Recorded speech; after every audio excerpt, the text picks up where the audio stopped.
கிறிஸ்து இயேசுக்குள்ளாக அன்பாக அழைக்கப்பட்டிருக்கிற சகோதர சகோதரிகளே, உங்களுக்கு மீண்டும் கிறிஸ்துக்குள்ளான அன்பின் வாழ்த்துக்கள் தெரிவித்துக்கொண்டு இரண்டாவது பாடத்துக்குள்ளாக கடந்து செல்லலாம். அதாவது இந்த பாடம் எப்படின்னு கேட்டிங்கன்னா, ஃபஸ்ட்டு நடந்தது ஆராதனை, அதனால் நம்மளால் எதுவும் வாயை விட்டு பேச முடியாது. இது நம்மளுக்கான ஒரு பாடம். இதில் நீங்கள் தாராளமாக உங்கள் சந்தேகத்தை நீங்கள் கேட்கலாம், அதுக்கு நான் பதிலும் சொல்லுவேன். ஓகேங்களா? அதாவது எந்த சாப்டர்லேருந்துன்னா, மத்தேயு 24ஆம் அதிகார சாப்டரு, மார்க் 13ஆம் அதிகாரம், லூக்கா 21ஆம் அதிகாரம். இந்த 3 சாப்டரில் உங்களுக்கு கேள்வி இருந்தால் நீங்கள் தாராளமாக கேட்டுக்கலாம். இது நம்ம கலந்து உரையாடல் மாதிரி இந்த பாடம். ஓகேங்களா? அதனால் நான் கேள்வி கேட்குறப்ப நீங்கள் தயங்கியெல்லாம் நிற்க வேணாம். 6ஆம் சப்ஜெக்ட் முடித்ததுனால நம்ம தைரியமாக பேசிக்கலாம். ஓகேங்களா? இப்போ என்னென்னா, ஃபஸ்ட்டு மத்தேயு 24ஆம் அதிகாரத்தை ஒருத்தர் எடுத்துக்கோங்க. அதே மாதிரி மார்க்கு 13ஆம் அதிகாரத்தை ஒருத்தர் எடுத்துக்கோங்க. லூக்கா 21ஆம் அதிகாரத்தை ஒருத்தர், 3 பேருமே எடுத்துக்கோங்க. இப்போ இந்த வசனங்களை நம்ம எப்படி படிக்கிறோம்னா, இந்த 3 அதிகாரத்திலையும் சொல்லப்பட்ட வசனங்கள் ஒரே மாதிரி இருக்குதா அப்படின்னு நம்ம செக் பண்ணிக்கலாம். ஏன் இன்றைக்கி கொஞ்சம் குழப்பமாக இருக்குதுன்னு கேட்டிங்கன்னா, மத்தேயு சாப்டர் நீங்கள் படித்து பார்த்தீங்கன்னா, ஒரு வசனம் ஃபஸ்ட்டு படிங்க. மத்தேயு 1ஆம் அதிகாரம் 1 படிங்க.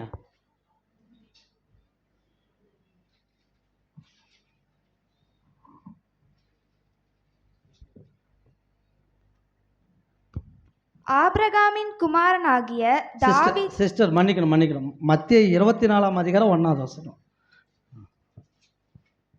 இயேசு தேவாலயத்தை விட்டு புறப்பட்டு போகையில் அவருடைய சீஷர்கள் தேவாலயத்தின் கட்டடங்களை அவருக்கு காண்பிக்க அவரிடத்தில் வந்தார்கள். அப்படி தொடர்ச்ச படிங்க. இன்னொன்று, இயேசு அவர்களை நோக்கி, இவைகளை எல்லாம் பார்க்கிறீர்களே, இவ்விடத்தில் ஒரு கல்லின் மேல் ஒரு கல் இராதபடிக்கு எல்லாம் இடிக்கப்பட்டு போகும் என்று மெய்யாகவே உங்களுக்கு சொல்லுகிறேன் என்றார். ஆமா, இப்ப ஆண்டவர் என்ன சொல்லிட்டாருன்னா, அந்த கட்டடத்தை பார்த்து சொல்றாரு, ஒரு கல்லின் மேல் ஒரு கல் இல்லாதபடிக்கு போயிடும். இது எதை பத்தி சொன்னாரு? தேவாலயத்தை. நல்லா மைண்டில் வச்சுக்கோங்க. தேவாலயத்தை தான் சொல்றாரு. ஒரு கல்லின் மேல் ஒரு கல் இல்லாதபடிக்கு இடிச்சிடும் அப்படின்னாரு. அது இடிஞ்சிச்சா இல்லைங்களா? எப்போ இடிஞ்சிச்சு? கிபி 70 நம்ம சொல்கிறோம். தீத்துராயங்காலத்தில் இடிஞ்சிச்சு அப்படின்ட்டோம். ஓகேங்களா? இப்போ சொல்லிட்டாரு. அது கீழே வாசிங்க. பின்பு ஒலிவமலையின் மேல் உட்கார்ந்திருக்கிறார்.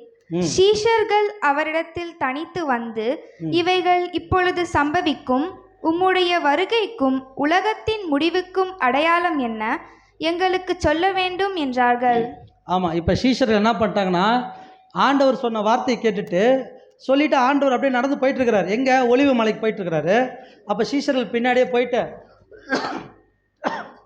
ஆண்டவர் இதெல்லாம் எப்போ நடக்கும்? அதாவது இந்த தேவாலயம் இடிக்கப்படுறதுக்கும் உம்முடைய வருகைக்கும் இந்த உலகத்தோட முடிவுக்கும் இங்கே எத்தனை விஷயம் கேட்டிருக்கிறாங்க? எத்தனை வார்த்தை கேட்டிருக்கிறாங்க? இது நீங்கள் சொன்ன விஷயம் எப்போ நடக்கும்? ஒன்று, உம்முடைய வருகை, நீங்கள் எப்போ வருவீங்க? அடுத்தது எதோட முடிவு?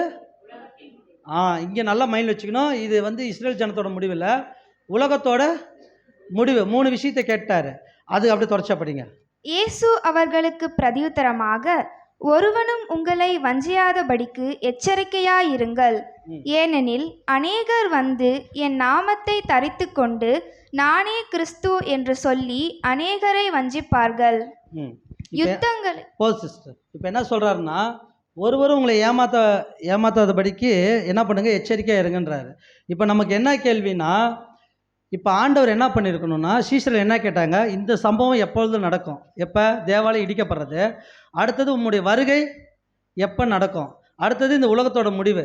இவர் என்ன பண்ணியிருக்கணும்னா, ஃபஸ்ட்டு தேவாலயத்தை பற்றி டீட்டெயிலாக பேசியிருக்கணும். ஏன்னா ஒரு கல்லின் மேல் ஒரு கல் இல்லாதபடிக்கு போகுன்னு சொல்லிட்டாரா? ஆனால் அது எப்போன்னு சொல்லணும்ல அப்படின்னு கேட்டால் சொல்லலை. சரி, ரெண்டாவது உம்முடைய வருகை எப்போன்னு கேட்குறப்ப என்ன பண்ணியிருக்கணும்? ஸ்டார்ட் பண்ணியிருக்கணும். அதையும் சொல்லலை. மூணாவது இந்த உலகத்தோட முடிவு எப்போன்னு கேட்டாங்களா? அதையும் இவர் சொல்லியிருக்கணும். ஆனால் இவர் ஃபஸ்ட்டு எப்படி ஸ்டார்ட் பண்ணுறாருன்னு நீங்கள் கவனிக்கணும். அதற்கு இயேசு என்ன சொல்கிறாருன்னா, இயேசு அவர்களுக்கு பிரதியுத்தரமாக, ஒருவனும் உங்களை வஞ்சிக்காதபடி எச்சரிக்கையாக இருங்கன்றாரு. எப்படி ஸ்டார்ட் பண்ணுறாருன்னா, உங்களை ஏமாத்தாதபடிக்கு எச்சரிக்கையாக இருங்க. அப்போ ஏமாத்தாதபடிக்கு எச்சரிக்கையாக இருங்கன்னு சொன்னால் அங்கே என்ன நடக்கணும்? எதை பற்றி ஏமாற்றணும்? சிஸ்டர் சொல்லிட்டாங்க. மூணு கொஸ்டினுமே இங்கே என்ன ஆகணும்? ஏமாற்றப்படணும். அதனால தான் இவர் என்ன சொல்கிறாருன்னா, ஃபஸ்ட்டு உங்களை யாரும் ஏமாத்தாத மாதிரி உஷாராக இருக்கணும். எதில் உஷாராக இருக்கணும்? எதில் உஷாராக இருக்கணும்? கொடுத்த காசை எப்படா வாங்கலாம், அதில் உஷாரா? வேதத்தை படித்து இந்த விஷயம், இந்த வசனம் எந்த இடத்துல சொன்னுச்சு, எந்த சம்பவத்தை ஒப்பிட்டுச்சு, இது எப்போ நடக்கும், நடந்துச்சா, நடக்க போதான்னு சொல்லி ஆராய்ச்சி பண்ணி அதில் தெளிவாக இருக்கணுமா தவிர படிச்சுட்டு ஆமாம் எச்சரிக்கையாக இருக்கணும் அப்படி இல்லை. அதனால தான் நம்ம பவுல் காலத்தில் ஒரு வசனம் படிப்போம். ஒரு பட்டணத்தில் சத்தியத்தை சொல்லிட்டு போயிடுவார். ஆனால் அந்த பட்டணத்துக்காரங்க என்ன பண்ணாங்க? பிரேயா பட்டணத்தார் என்ன பண்ணாங்க? ஆராய்ச்சி பண்ணி எப்படி இருந்தாங்க? நற்குணசாலிகளாக இருந்தாங்க. அப்படின்னா ஆராய்ச்சி பண்ணி நற்குணசாலினா அந்த விஷயத்தை ஆராய்ச்சி பண்ணாங்க, வசனத்தை அதை தெரிஞ்சுக்கிட்டாங்க, அதன்படி தன்னை என்ன பண்ணாங்க? மாற்றிக்கொண்டாங்க, அர்ப்பணித்தாங்க, வாழ்க்கை வாழ்ந்தாங்க. அப்போ இந்த வசனத்தின்படி உங்களுக்கு தெரிஞ்சிருச்சுன்னா நீங்கள் அதன்படி தான் வாழணும், அதன்படி தான் நடக்கணும். அப்போ தான் இது உங்களுக்கு புரியும். அதனால தான் இவர் சொல்கிறாரு, முதல்ல நீங்கள் ஏமாற்றத்துக்குள்ளாக கடந்து போயிடாதீங்க. ஏன்னு கேட்டால் இந்த 3 விஷயத்தை மையமாக வச்சு தான் இன்றைக்கி கிறிஸ்துவ மண்டலமே பயங்கரமாக உபதேசம் பண்ணுது. ஒன்று வந்துட்டார், இன்னொன்று வரப்போகிறாரு, இன்னொன்று இஸ்ரவேலை பற்றி, அப்புறம் உலகத்தை பற்றி. இதை பற்றி ஏகப்பட்ட தீர்க்கதரிசனம் உலகத்தார் சொல்லிகிட்டு இருக்கிறாங்க. இது தெரியாதனால தான் நம்ம குழம்பிக்கிட்டு இருக்கிறோம். அவர் சொல்கிற வீடியோ கரெக்டாக யூடியூப்பில் போய் செக் பண்ணுறோம், அந்த வீடியோ சூப்பராக சொல்கிறாரு, இந்த வீடியோ சூப்பர் சொல்கிறாருன்றோம். என்ன காரணம் கேட்டால் நம்மளுக்கு பைபிள் அறிவு இல்லாதனால தான். உங்களுக்கு அந்த அறிவு இருந்தால் நீங்கள் யூடியூப் பார்ப்பீங்களா? இல்லை பார்க்குற யூடியூப்பு கரெக்டாக கெஸ் பண்ண முடியுமில்ல, இவன் போய் சொல்கிறான், இவன் ஏமாத்திரம் நம்மளால அப்போ நம்மளால் தெரியலன்னா என்ன அர்த்தம்னு கேட்டால் அவன் நல்லா பேசுனா கரெக்டாகுன்னு அர்த்தம். உதாரணத்துக்கு ஒரு நல்ல குடிகாரர் இருக்கிறார், அவரை கூட்டிகிட்டு வந்து ஒரு நல்ல ஒரு குடிகாரன்னு ஒருத்தர் இருக்கிறார், குடிக்காதவர் ஒருத்தர் இருக்கிறார். 2 பேர்த்த கூட்டிகிட்டு வந்து விவாதம் பண்ணோம்னா குடிக்கிறார்ல அவர் நல்ல பேச்சு திறமை, இவருக்கு பேச்சு திறமை கம்மி, யார் ஜெயிப்பா? குடிகாரன் தான் ஜெயிப்பார்.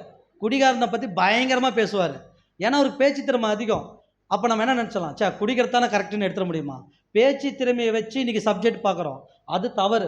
ஒருத்தர் நல்லா பேசுகிறாரு, இவர் சப்ஜெக்ட் கரெக்டாக நினச்சோமா, அது தப்பு. அவர் திக்கி பேசுகிறாரு, பேச தெரியலனாலும் வசனம் சரியாக இருந்தால் அதை நம்ம ஏற்றுக்கணும்.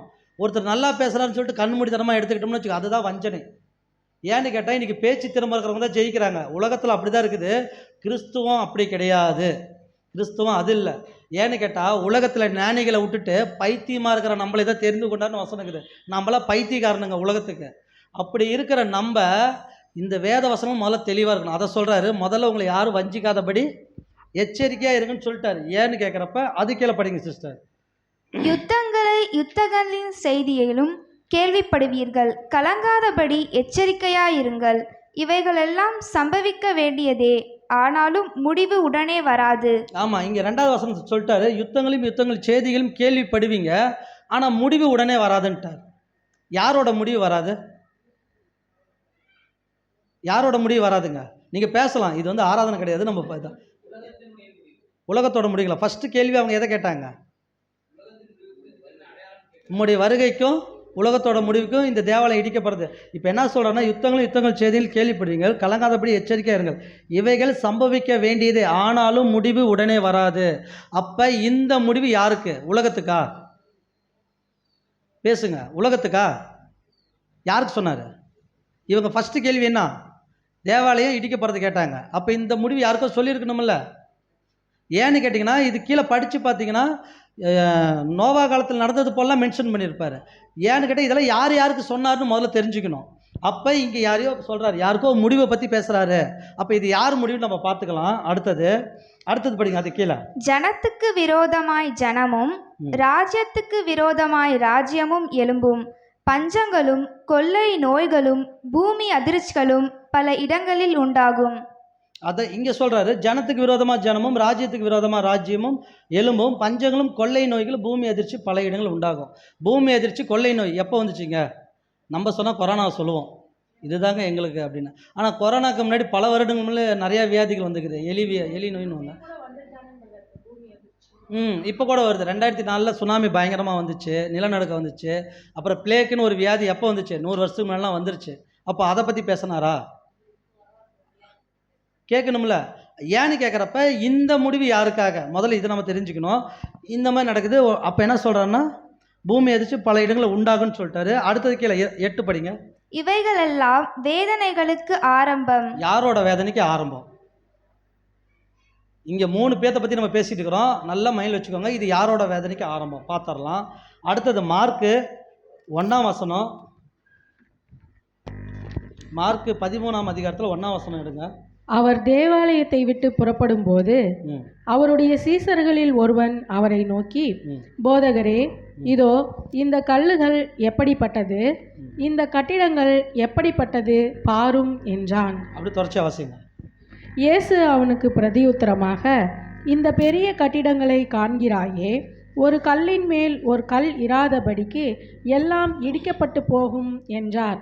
பின்பு அவர் தேவாலயத்திற்கு எதிராக ஒலிவமலையின் மேல் உட்கார்ந்திருக்கையில் பேதுருவும் யாக்கோப்பும் யோவானும் அந்திரேயாவும் அவனிடத்தில் தனித்து வந்து, இவைகள் எப்பொழுது சம்பவிக்கும், இவைகள் எல்லாம் நிறைவேறும் காலத்திற்கு அடையாளம் என்ன, எங்களுக்கு சொல்ல வேண்டும் என்றார்கள்.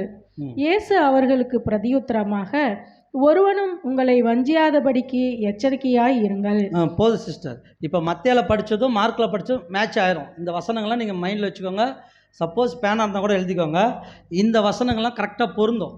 மார்க்கும் மத்தியிலையும் கரெக்டாக பொருந்தும். இப்போ இங்கே என்ன கேட்குறாங்கன்னா, இவைகள் அப்படின்றாங்க. எவைகள்னா தேவாலயத்தை பற்றி ஃபஸ்ட்டு பேசுகிறாரு.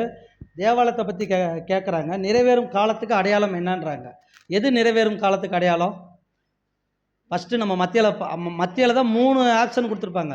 மத்தியில் 3 ஆப்ஷன் இருக்கும். எப்படின்னா, தேவாலயம் இடிக்கிறது, அவரோட வருகை, உலகத்தோட முடிவு.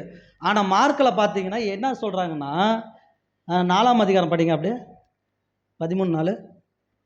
இவைகள் எப்பொழுது சம்பவிக்கும், இவைகள் எல்லாம் நிறைவேறும் காலத்திற்கு அடையாளம் என்ன, எங்களுக்கு சொல்ல வேண்டும் என்றார்கள். அதான் எவைகள் அப்படின்னா, ஃபஸ்ட்டு என்ன சொன்னார்? தேவாலயத்தை இடிக்கிறத பற்றி சொன்னாருங்களா? அவைகள் எப்பொழுது நடக்கும். அடுத்தது என்ன சொன்னார்னா, நிறைவேறும் காலத்துக்கு அடையாளம் என்ன. எது நிறைவேறும்? மார்க்கில் பார்க்குறோம். உலகத்தை தேவாலயத்தை இடிக்கிறத பற்றி சொல்லிட்டாரு. இதுக்கு அடையாளம் என்னென்னா நிறைவேறும்ன்றப்ப, அப்போ ஏதோ நிறைவேறணும்ல. இது கீழே தான் ஆண்டவரே பேச ஆரம்பிக்கிறாரு. இதுக்கு மேலாம் பேசுகிற மாதிரி இல்லை. இதுக்கப்புறம் தான் ஸ்டார்ட் பண்ணுறாரு. அப்போ மார்க்கில் பார்க்குறப்ப 2 விஷயத்தை மென்ஷன் பண்ணிட்டாங்க. ஓகேங்களா? தேவாலயத்தை இடிக்கிறத பற்றி, அப்புறம் நிறைவேறு காலத்தை பற்றியும் கேட்டாங்க. அதுக்கப்புறம் பார்க்குறப்ப ஆண்டவர் அதில் என்ன சொல்கிறாருன்னா, மறுபடியும் ஒருவனும் உங்களை வஞ்சிக்காதபடி எச்சரிக்கையாக இருங்கனாங்க. இந்த வசனங்கள்லாம் உங்களுக்கு கரெக்டாக பொருந்தும். அதே மாதிரி பார்க்குறப்ப யுத்தங்களும் செய்தியும் கேள்விப்படுவீங்கன்னாரு. ஜனத்துக்கு விரோதமாக ஜனம் வருன்றாரு. மார்க்கு 13:8 வரைக்கும் அந்த வசனங்கள் நம்ம பார்க்க முடியும். அதுக்கப்புறம் பார்த்தீங்கன்னா, இப்போ லூக்காவை எடுத்துக்கோங்க. இப்போ சொல்லப்பட்ட வசனம்லாம் நீங்கள் டிக் பண்ணிக்கிட்டீங்களா, ஈவனாக உங்களுக்கு பொருந்தும். இப்போ லூக்கா 21ஆம் அதிகாரம் 5வது வசனத்துலேருந்து ஸ்டார்ட் பண்ணுங்கள். பின்பு சிறந்த கற்களினாலும் காணிக்கைகளினாலும் தேவாலயம் அலங்கரிக்கப்பட்டிருக்கிறதை குறித்து சிலர் சொன்னபோது அவர், நீங்கள் பார்க்கிற இவைகளில் ஒரு கல் மற்றொரு கல்லின் மேல் இராதபடிக்கு எல்லாம் இடிக்கப்படும் நாட்கள் வரும் என்றார். 7 வாசிங்க. அவர்கள் அவரை நோக்கி, போதகரே, இவைகள் எப்பொழுது சம்பவிக்கும், இவைகள் சம்பவிக்கும் காலத்துக்கு அடையாளம் என்ன என்று கேட்டார்கள். இப்போ லூக்காவும் அதே தான் மென்ஷன் பண்ணுறாரு. என்ன லூக்கா கேட்குறாருன்னா, இவைகள் சம்பவிக்கும் காலத்துக்கு அடையாளம் என்ன என்று கேட்குறாங்க. அதே மாதிரி தொடர்ச்ச 8 வாசிங்க. அதில் அதற்கு அவர், நீங்கள் வஞ்சிக்கப்படாதபடிக்கு எச்சரிக்கையாயிருங்கள். ஏனெனில் அநேகர் வந்து என் நாமத்தை தரித்து கொண்டு, நான் தான் கிறிஸ்து என்றும் காலம் சமீபித்தது என்றும் சொல்லுவார்கள். அவர்களை பின்பற்றாதிருங்கள். 10 அப்படியே படிச்சிருங்க. 10-11. யுத்தங்களையும் கலகங்களையும் குறித்து நீங்கள் கேள்விப்படும் போது பயப்படாதிருங்கள். இவைகள் முன்னதாக சம்பவிக்க வேண்டியதே, ஆனாலும் முடிவு உடனே வராது என்றார். அப்பொழுது அவர் அவர்களை நோக்கி, ஜனத்துக்கு விரோதமாய் ஜனமும் ராஜ்யத்துக்கு விரோதமாய் ராஜ்யமும் எழும்பும். பல இடங்களில் மகா பூமி அதிர்ச்சிகளும் பஞ்சங்களும் கொள்ளை நோய்களும் உண்டாகும். வானத்திலிருந்து பயங்கரமான தோற்றங்களும் பெரிய அடையாளங்களும் உண்டாகும். போதும் சிஸ்டர். இப்போ இதில் என்ன சொல்லிட்டாருன்னா, அதே மாதிரி தான் சொல்லிட்டார். இதில் எக்ஸ்ட்ரா ஒன்று சொல்லியிருப்பார். பல இடங்களில் மகா பூமி அதிர்ச்சிகளும் பஞ்சங்களும் கொள்ளை நோய்களும் உண்டாகும். வானத்திலிருந்து பயங்கரமான தோற்றங்களும் பெரிய அடையாளங்களும் உண்டாகும்னு சொல்லி லூக்கா மென்ஷன் பண்ணிட்டார். வானத்தில் பெரிய அடையாளமும் தோற்றங்களும் எப்போ நடக்கும்? வானத்தில் யார் இருக்கிறா? இப்படி கேட்கலாம், வானத்தில் யார் இருக்கிறா? சாத்தான் இருக்கிறான். பெரிய தோற்றங்கள் அடையாளங்கள் அப்படின்றப்ப அப்போ என்ன நடக்கணும் அங்கே அப்படின்னா யுத்தம் தானே நடக்கணும், அடையாளங்கள் காணப்படும், ஃபைட் நடக்கணும். வெளிப்படத்தில் படிக்கிறீங்களா?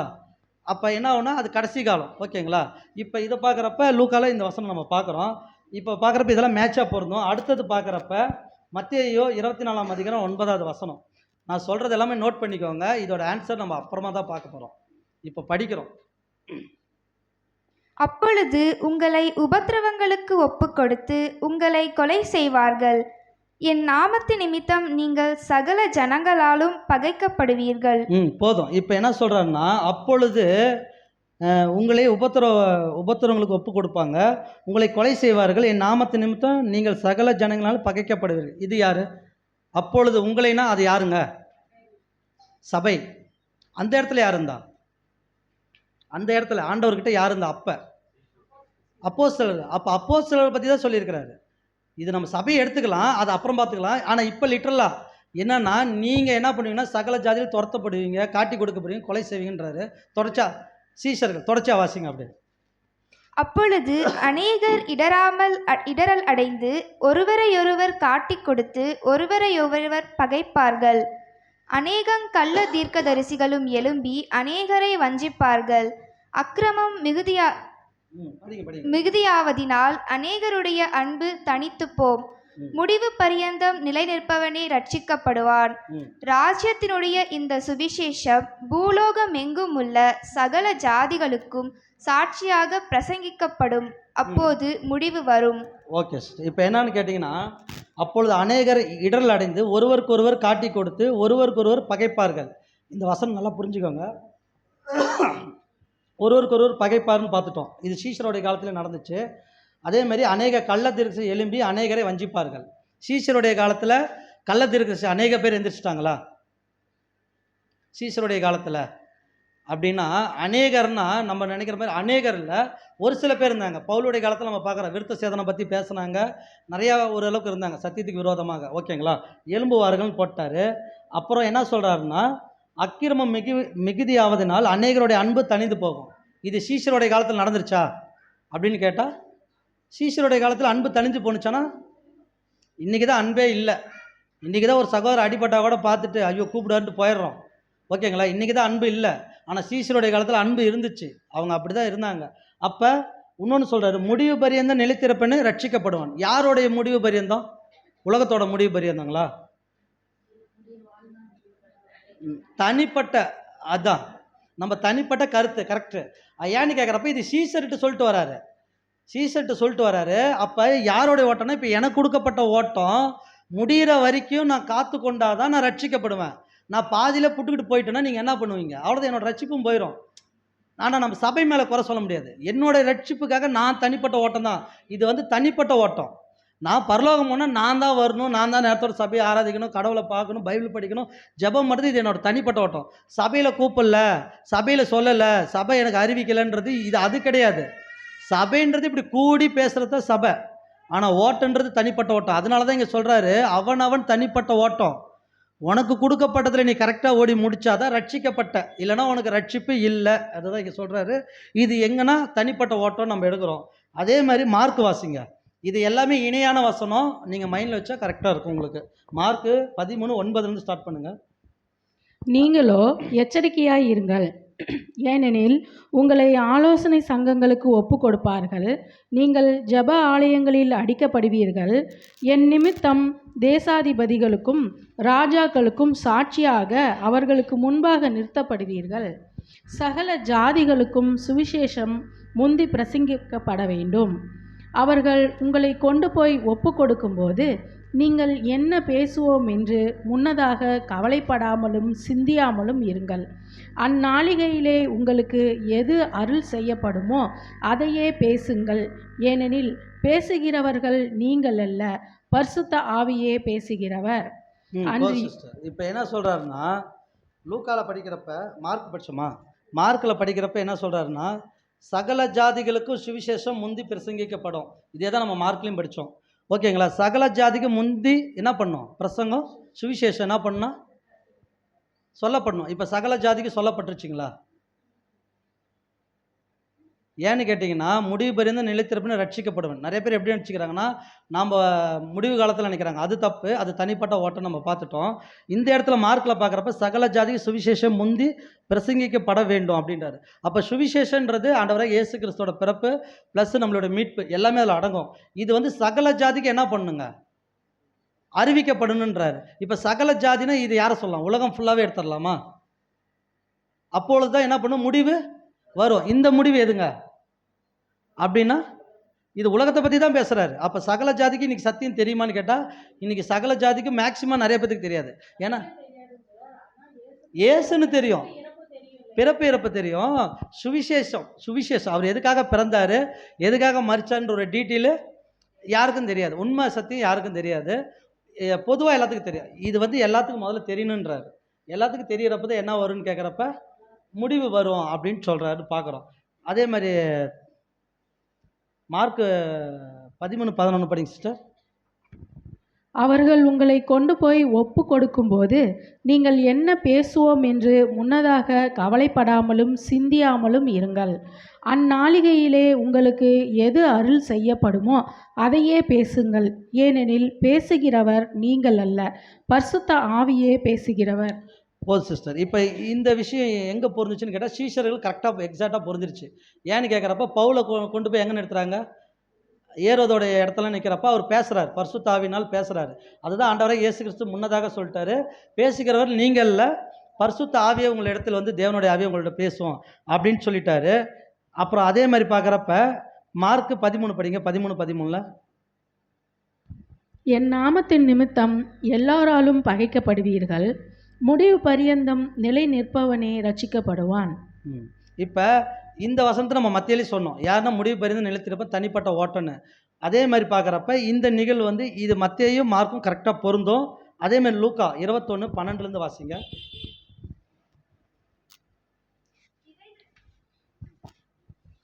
இவைகளெல்லாம் நடப்பதற்கு முன்னே என் நாமத்து நிமித்தம் அவர்கள் உங்களை பிடித்து ஜெப ஆலயங்களுக்கும் சிறைசாலைகளுக்கும் ஒப்பு கொடுத்து ராஜாக்கள் முன்பாகவும் அதிபதிகள் முன்பாகவும் உங்களை இழுத்து துன்பப்படுத்துவார்கள்.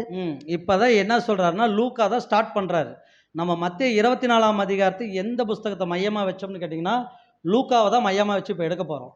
இப்போ லூக்காவில் ஒரு விஷயம் சொல்கிறாரு, இவைகள் நடப்பதற்கு முன்னாக எவைகள் அப்படின்னு கேட்டிங்கன்னா, நம்ம சொன்ன மாதிரி மத்தேயில் சொன்னார் இல்லைங்களா, அந்த பூமி அதிர்ச்சி, கொள்ளை நோய், இது நடக்கிறதுக்கு முன்பதாகன்னு சொல்கிறாரு. அப்போ இது நடந்த பின்பதாக சொல்லலை, முன்பதாகனா இது நடக்கிறதுக்கு முன்னாடியே உங்களை கொண்டு போய் நியாய சங்கத்தை நிற்க வைப்பாங்க, கொலை செய்வார்கள் அப்படின்னு சொன்னால், இப்போ மத்தியில் சொல்லப்பட்டது முன்னாடியே நடக்கலை. எப்படி கிபி 70 நடந்த சம்பவம் அல்ல அப்படின்னு நம்ம எடுத்துக்கலாம். எதுனா ஒரு கல்லின் மேல் கல் இராதபடிக்குன்னு சொன்னார் இல்லைங்களா, அதை எடுத்துக்கலாம். அதுக்கப்புறம் கொள்ளை நோய் பஞ்சம்லாம் சொல்லிட்டு வந்தார் இல்லைங்களா, அது அப்போ நடந்த சம்பவத்தை பற்றி அல்ல. ஏன்னு கேட்டிங்கன்னா, லூக்கால மென்ஷன் பண்ணுறாரு, இது நடக்கிறதுக்கு முன்பதாக நீங்கள் என்ன பண்ணிடணும், கொண்டு போய் என்ன பண்ணிடுவாங்கன்னா உங்களை இது பண்ணிடுவாங்கன்னு. ஆனால் அதே மாதிரி சீஷர்கள் எல்லாரும் எப்போ மரிச்சாங்க அப்படின்னா கிபி 60க்குள்ளார மரிச்சிட்டாங்க. ஒருத்தர் யோவான் மட்டும் 100 வரைக்கும் இருந்தாருன்னு சொல்கிறாங்க. இப்போ யோவான் என்ன பண்ணியிருக்குன்னு கேட்டால், இயேசு கிறிஸ்து சொன்ன சம்பவம் அப்போ நடந்திருந்தால் அவர் மென்ஷன் பண்ணியிருக்கணும் இல்லைங்களா, ஏதோ ஒரு இடத்துல மென்ஷன் பண்ணியிருக்கணும்ல. ஆனால் யோவான் கீழே வந்தாங்க இல்லைங்களா சீஷர்கள், அந்த சீஷர்கள் யாரோ ஒரு நிருபத்தில் சொல்லியிருக்கணும்ல. அந்த மாதிரி எவிடன்ஸ் நம்மளுக்கு எங்கேனாச்சும் இருக்குதா? அப்படி இல்லை. அப்போ லூக்கால சொல்லப்பட்ட மாதிரி இயேசு கிறிஸ்து மத்தியில் சொன்னதெல்லாம் அப்போ நடக்கலை, சீஷர்கள் மரித்தது பின்பதாக ஸ்டார்ட் ஆக போகிற காலத்தை பற்றி பேசுகிறாரு. ஓகேங்களா? அப்போ அதில் எந்த காலத்துக்கு பொருந்துன்னா இந்த காலத்துக்கு தான் பொருந்தும். எப்படி எடுத்துக்கலான்னு கேட்டிங்கன்னா, அப்படியே தொடர்ச்சியாக வாசிங்க. ஆனாலும் அது உங்களுக்கு சாட்சியாவதற்கு ஏதுவாயிருக்கும். ஆகையால் என்ன உத்தரவு சொல்லுவோம் என்று கவலைப்படாதிருக்கும்படி உங்கள் மனதிலே நிர்ணயம் பண்ணிக்கொள்ளுங்கள். உங்களை விரோதிக்கிறவர்கள் ஒருவரும் எதிர் பேசவும் எதிர் நிற்கவும் கூடாத வாக்கையும் ஞானத்தையும் நான் உங்களுக்கு கொடுப்பேன். பெற்றாராலும் சகோதரராலும் பந்து ஜனங்களாலும் சிநேகிதராலும் காட்டிக் கொடுக்கப்படுவீர்கள். உங்களில் சிலரை கொலை செய்வார்கள். என் நாமத்தின் நிமித்தம் எல்லாராலும் பகைக்கப்படுவீர்கள். ஆனாலும் உங்கள் தலைமயிரில் ஒன்றாகிலும் அழியாது. உங்கள் பொறுமையினால் உங்கள் ஆத்துமாக்களை காத்துக்கொள்ளுங்கள். போதும் சிஸ்டர். இப்போ சொல்லிட்டார், உங்கள் பொறுமையினால உங்கள் ஆத்மாவை காத்துக்கொள்ளுங்க, ஏன்னா முடிவு பெரியந்து நிலைத்திருப்பினே ரட்சிக்கப்படுவன் அப்படின்னு பார்த்துட்டோம். இப்போ இந்த வசனங்கள் எல்லாமே மத்தேயு, மார்க்கு, லூக்கா மூணுமே உங்களுக்கு கரெக்டாக மேட்ச் ஆயிரும். அடுத்தது மத்தியில் மறுபடியும் ஸ்டார்ட் பண்ணலாம். மத்தேயு 24ஆம் அதிகாரம் 15வது வசனத்துலேருந்து ஸ்டார்ட் பண்ணுங்கள். மேலும் பாழாக்குகிற அருவருப்பை குறித்து தானியேல் தீர்க்கதரிசி சொல்லி இருக்கிறானே, வஞ்சிக்கிறவன் சிந்திக்க கடவன். நீங்கள் அதை பரிசுத்த ஸ்தலத்தில் நிற்க காணும்போது யூதேயாவில் இருக்கிறவர்கள் மலைகளுக்கு ஓடிப்போக கடவார்கள். வீட்டின் மேல் இருக்கிறவன் தன் வீட்டிலே எதையாகிலும் எடுப்பதற்கு இறங்காதிருக்க கடவன். வயலில் இருக்கிறவன் தன் வஸ்திரங்களை எடுப்பதற்கு திரும்பாதிருக்க கடவன். அந்நாட்களிலே கர்ப்பவதிகளும் பால் கொடுக்கிறவர்களும் ஐயோ!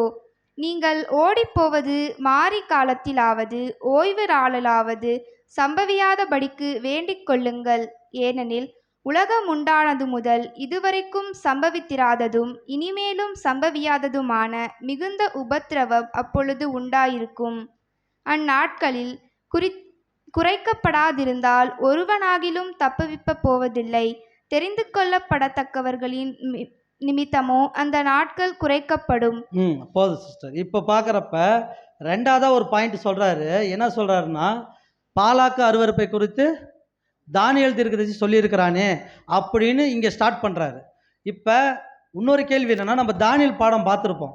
தானியேலில் இந்த பாலாக்கு அருவருப்பு எப்போ வந்து நிற்கும் தானியேல் சொல்லியிருக்கிறாரு? எந்த வருஷம்? அது கொடுக்கப்பட்ட வருஷம் எத்தனைங்க பாலாக்கு அருவருப்புக்கு? கடைசி ஒரு வாரம் பார்த்தோம்ல, 7 வருஷம். அவன் என்ன பண்ணுவான்? சமாதான உடன்படிக்கை பண்ணி இஸ்ரவேல தேசத்தில் மீண்டும் தேவாலயம் கட்டப்பட்டு 7 வருஷத்தில் 3 வருஷம் நல்ல அரசாச்சு, 3 வருஷம் பாலாக்கு அருவருப்பை கொண்டு வருவான் அப்படின்னு நம்ம வாட்சம் இல்லைங்களா? இதை தான் இயேசு கிறிஸ்து மையப்படுத்துறாரு. ஓகேங்களா? இப்போ இந்த இது நடந்து முடிஞ்சிருச்சா அப்படின்னு பார்த்தீங்கன்னா, இது இன்னும் நடக்கவே இல்லை. அதனால தான் ஆண்டவராக இயேசு கிறிஸ்து ஸ்டார்ட் பண்ணுறப்ப என்ன பண்ணிட்டாருன்னா, இந்த விஷயத்தை ஆட் பண்ணுறாரு. பாலாக்கு அருவருப்பை குறித்து தானியேல் சொல்லியிருக்கிறானே, அதையும் நீங்கள் என்ன பண்ணுங்கள், செக் பண்ணிக்கோங்க. அது நடக்கும் பொழுது அந்த டீட்டெயில் சொல்லிட்டு வர்றாரு. அந்த நாட்களை எப்படி பற்றி சொல்கிறாருன்னா, உலகம் உண்டான முதல் இது வரைக்கும் நடந்துடாத அவ்வளோ ஒரு கொடுமை நடக்கும்ட்டார். யாருக்கு நடக்கும்? யாருக்காக நடக்கும்? எதுக்கு நடக்கும்? நம்மளோட கேள்வி என்னன்னு கேட்டிங்கன்னா, 3 அடையாளத்தை நம்ம மைண்டில் வச்சுக்கணும். யாருக்காக நடக்கும், எதுக்காக நடக்கணும், யார் இவங்க அப்படின்னு பார்க்குறோம். அதேமாதிரி அந்த நாட்கள் குறைக்கப்படாத இருந்தால் ஒருவனாகி தப்பி போவதில்லை, தெரிந்து கொள்ளப்பட்ட ஒரு நிமித்தமே அந்த நாட்கள் என்ன பண்ணும், குறைக்கப்படும் சொல்லி மத்தியில் சொல்லிட்டார். இதை நல்லா இதே மைண்ட் வச்சுக்கோங்க. மார்க்கும் படிப்போம். மார்க் 13, 14 ஸ்டார்ட் பண்ணுங்கள். மேலும் பாலாக்கும் அருவருப்பை குறித்து தானியேல் தீர்க்கதரிசி சொல்லி இருக்கிறானே, வாசிக்கிறவன் சிந்திக்க கடவன். அது நிற்கத்தகாத இடத்திலே நீங்கள் அதை நிற்க காணும்போது யூதேயாவில் இருக்கிறவர்கள் மலைகளுக்கு ஓடிப்போக கடவர்கள். வீட்டின் மேல் இருக்கிறவன் தன் வீட்டுக்குள் இறங்காமலும் தன் வீட்டில் எதையாகிலும் எடுத்துக்கொள்ள உள்ளே போகாமலும் இருக்க கடவன். போதும் சிஸ்டர், போதும். இப்போ மார்க்கில் பார்க்குறப்ப 13, 20 வரைக்கும் படிச்சிங்கன்னா அதே சாப்டர் தான் இருக்கும். அதே சாப்டர் ஒன்றாவே இருக்கும், உங்களுக்கு ஒரே வசனமாக இருக்கும். இப்போ நமக்கு என்ன கேள்வின்னா, ஆண்டவராக இயேசு கிறிஸ்து சொன்னது என்னென்னா, அந்த நாட்களில் கர்ப்பவதிக்கு பால் கொடுக்குற குழந்தைங்களுக்கு ஐயோ அப்படின்னாரு.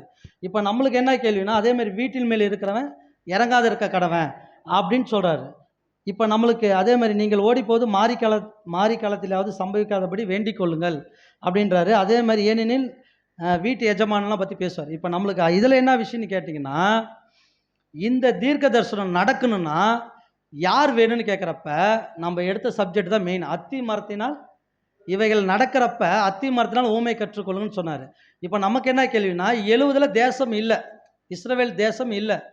கரெக்டாக கிபி 135 டோட்டலாக யூதர்களே கிடையாது.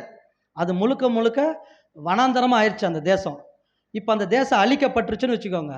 இப்போ இங்கே இதை பற்றி எது சொல்கிறாருன்னா, தேவாலயத்தை பற்றி ஃபஸ்ட்டு சொல்லிட்டாரு. அடுத்தது யாரை பற்றி சொல்கிறான்னு கேட்குறப்ப அவரோட வருகை உலகத்தோட முடிவு. இயேசு கிறிஸ்து வர்றது யாருக்காக வராருன்னா, பகிரங்க வருகை, ரகசிய வருகையில் சபை எடுத்துக்கொள்ளப்படும். பகிரங்க வருகையில் யாருக்காக வராரு? அந்தி கிறிஸ்தோட ஆட்சியை முடிக்க வராரு. அப்போ பாலாக்கு அருவருப்பு எங்கே இருக்கணும்? இஸ்ரவேலில் இருக்கணும், தேவாலயத்தில் இருக்கணும். அதை அழிக்க வராருன்னு நம்ம பார்க்குறோம். அப்போ இஸ்ரவேலில் அழிக்கணும்னா கிபி 35 முடிஞ்சிச்சுல இஸ்ரவேலு, அது மீண்டும் வந்தால் தானே அழிக்க முடியும். மீண்டும் வந்து தேவாலயத்தை கட்டினா தானே அழிக்க முடியும். இப்போ அது மீண்டும் வரலன்னா எப்போ பாலாக்கருவறுப்பு வரும், எப்போ ஸ்தாபிக்கப்படும், எப்போ ஆண்டவர் வருவார்? யூத ஜனம் அழிஞ்சிருச்சு, அது மீண்டும் வராமல் இருந்தால் இந்த தீர்க்கதரிசனம் நடக்குமா? நடக்காது. அப்போ அழிக்கப்பட்டது சொன்ன ஆண்டவர் மீண்டும் உருவாகிறத பற்றி சொல்லணுமில்ல. நம்மளோட கேள்வி அதுதான். இன்னைக்கு இந்த விஷயம் அழிஞ்சிருன்னு சொல்லிட்டாரு, மீண்டும் அந்த விஷயம் எப்போ உருவாகும்னு சொல்லணும்ல. சொன்னால் தானே இந்த அடையாளம் கண்டுபிடிக்க முடியும். அப்படி சொன்னது தான் அத்தி மரத்தினால் ஊமை கற்றுக்கொள்ளுங்கன்னு சொன்ன விஷயம். ஏன்னு கேட்டிங்கன்னா, தேசம் அழிக்கப்பட்டது வந்து எதில் சொன்னார்னா, மத்தியில் ஒரு 2 சாப்டர் தான் சொல்லியிருப்பார். கல்லின் மேல் கல் இல்லாதபடிக்கு போகுன்னு தான் சொல்லியிருப்பாரா தவிர தேசம் அழிக்கப்பட்டதெல்லாம் சொல்லியிருக்க மாட்டார். எங்கே அதை பற்றி சொல்லியிருப்பார்னா, அந்த கழுதின் மேலே ஏறி தேவாலயத்துக்கு போகிறார் இல்லைங்களா, அப்போ எருசலேம் பார்த்து அழுகுறாரு இல்லைங்களா, அப்போ தான் சொல்லியிருப்பார் இந்த தேசம் அழிக்கப்படும் அப்படின்னு. அப்போ தான் சொல்லியிருப்பார். ஆனால் இந்த சாப்டரில் சொல்லியிருப்பாரான்னு சொல்லலை. இந்த சாப்டரில் சொல்லப்பட்டது பால் குடிக்கிற குழந்தைங்களுக்கு ஐயோ நீங்கள் ஓடி போகிறது மாறி காலத்தில் ஆகுது அப்படின்னு சொல்கிறார் இல்லைங்களா. அது இன்னமேட்டு சம்பவிக்க போகிற நிகழ்வு, முடிவுக்கு பொருந்தும். இதை நீங்கள் கொண்டு போய் அங்கே ஃபிக்ஸட் பண்ணிங்களா புரியாது. இப்போ புரியுதுங்களா ஏன் நம்மளுக்கு குழப்புதுன்னு? நிறைய பேர் அங்கே ஃபிக்ஸட் பண்ணிடுறாங்க. எங்கே கிபி 70 நடந்ததில் 70 நடந்தது ஃபிக்ஸட் பண்ணிங்களா உங்களுக்கு புரியவே புரியாது. அதனால இது நடக்க போகிறது. அதே மாதிரி பார்த்தீங்கன்னா மார்க்கு வாசிங்க. மார்க்கில் தான் வாட்சோமா, லூக்கால வாட்சிக்கோங்க. லூக்கா 21:20 ஸ்டார்ட் பண்ணுங்க. எருசலேம் சேனைகளால் சூழப்பட்டிருப்பதை நீங்கள் காணும்போது அதன் அழிவு சமீபமாயிற்றென்று அறியுங்கள். அப்பொழுது யூதேயாவில் இருக்கிறவர்கள் மலைகளுக்கு ஓடிப்போகவும், எருசலேமில் இருக்கிறவர்கள் வெளியே புறப்படவும், நாட்டுப்புறங்களிலிருந்து இருக்கிறவர்கள் நகரத்தில் பிரவேசியாமல் இருக்கவும் கடவர்கள். எழுதியிருக்கிற யாவும் நிறைவேறும்படி நீதியை சரிக்கட்டும் நாட்கள் அவைகளே. இப்போ சிஸ்டர், இப்போ என்ன ஒரு விஷயம்னா, இங்கே பார்த்தீங்கன்னா லூக்கால ஒரு குழு கொடுத்துருக்கிறாரு. என்ன சொல்கிறாருன்னா, எருசலேம் வந்து சேனைகளால் சூழப்பட்டிருப்பதை நீங்கள் காணும்போது அதன் அழிவு சமீபமாக இருக்குதுன்னு அறியுங்கன்னு சொல்லிட்டாரு. எது? எருசலேம் வந்து சேனைகளால் சூழப்பட்டிருக்கும் அப்படின்னாரு.